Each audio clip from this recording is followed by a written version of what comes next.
Bismillahirrahmanirrahim. Assalamualaikum warahmatullahi wabarakatuh. Perkenalkan, nama saya Hayam Iskandar dengan NIM 24650044 dari program studi teknik informatika. Baik. Baik. Saya di sini akan menjelaskan materi tentang mikrokontroler, mata kuliah mikrokontroler dari dosen Pak Eri Musa. Jadi kita lanjut ke materinya.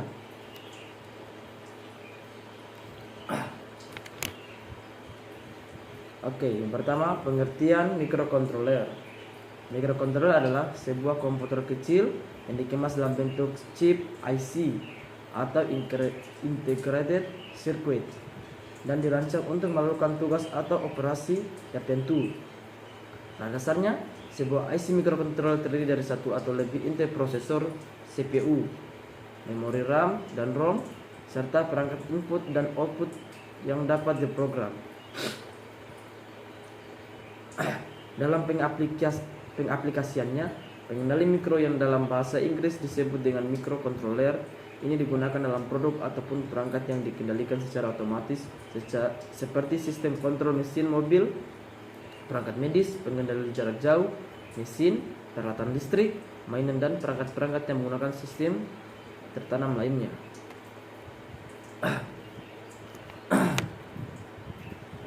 Penggunaan mikrokontroler ini semakin populer karena kemampuan yang dapat mengurangi ukuran dan biaya pada suatu produk atau desain apabila dibandingkan dengan desain yang dibangun untuk menggunakan mikroprosesor dengan memori dan perangkat input dan output secara terpisah.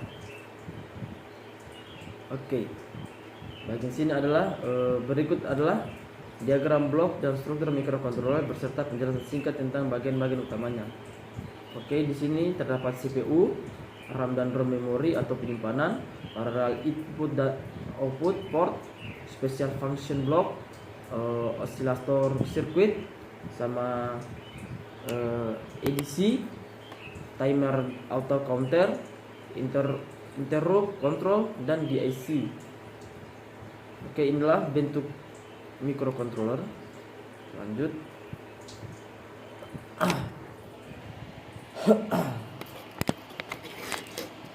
Baik, CPU. Dalam mikrokontroler itu terdapat yang pertama yaitu CPU. CPU adalah otak mikrokontroler.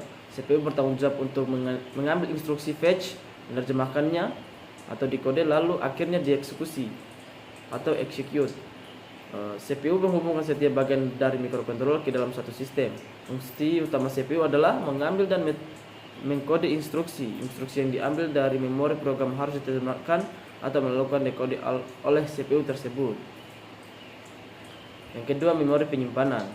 Fungsi memori di dalam mikrokontroler sama dengan mikroprosesor. Memori ini digunakan untuk menyimpan data dan program. Sebuah mikrokontroler biasanya memiliki jumlah RAM dan ROM atau EEPROM dan lain-lainnya, atau memori flash untuk menyimpan kode sumber program atau source code program. Selanjutnya adalah 3. Port input atau output paralel. Port input atau output paralel digunakan untuk mendorong atau menghubungkan berbagai perangkat seperti LCD, LED, printer, dan perangkat input-output lainnya ke mikrokontroler. Yang keempat, port serial atau serial port. Port serial menyediakan berbagai antarmuka serial antara mikrokontroler dan peripheral lainnya seperti port paralel. Oke.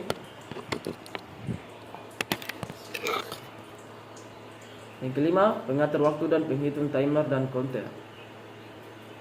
Atau timer dan counter. Timer dan counter adalah salah satu fungsi yang sangat berguna dari mikrokontroler. Mikrokontroler mungkin memiliki lebih dari satu timer dan counter, pengatur waktu, timer, dan penghitung counter. Menyediakan semua fungsi pengaturan waktu dan menghitung di dalam mikrokontroler. Operasi utama yang dilakukan di bagian ini adalah fungsi jam, modulasi, pembangkitan pulsa, pengukuran frekuensi, osilasi, dan lain sebagainya. Bagian ini juga dapat digunakan untuk menghitung pulsa eksternal. Yang keenam, analog to digital converter atau pengonversi analog ke digital atau ADC. Konverter ADC digunakan untuk mengubah sinyal analog ke bentuk digital. Sinyal input dalam konverter ini harus dalam bentuk analog, misalnya output dari sensor, sedangkan output dalam bentuk digital. Output digital dapat digunakan untuk berbagai aplikasi digital layar digital pada perangkat pengukuran. Ketujuh, digital to analog converter atau pengonversi digital ke analog, DAC. DAC melakukan operasi pengambilan konversi ADC. DAC mengubah sinyal digital menjadi format analog. Ini biasanya digunakan untuk pengendalian perangkat analog seperti motor DC dan lain sebagainya. Yang kedelapan, kontrol interupsi atau interrupt control. Kontrol interupsi atau interrupt control digunakan untuk menyediakan interupsi atau penundaan untuk program kerja. Interrupt dapat berupa eksternal, diaktifkan dengan menggunakan pin interrupt, atau internal dengan menggunakan instruksi interupsi selama pemrograman. Oke, selanjutnya adalah fungsi blok fungsi khusus, special functioning block. Beberapa microcontroller hanya dapat digunakan untuk beberapa aplikasi khusus, misalnya sistem robotik. Pengontrol ini memiliki beberapa port tambahan untuk melakukan operasi khusus tersebut yang umumnya dinamakan dengan blok fungsi khusus.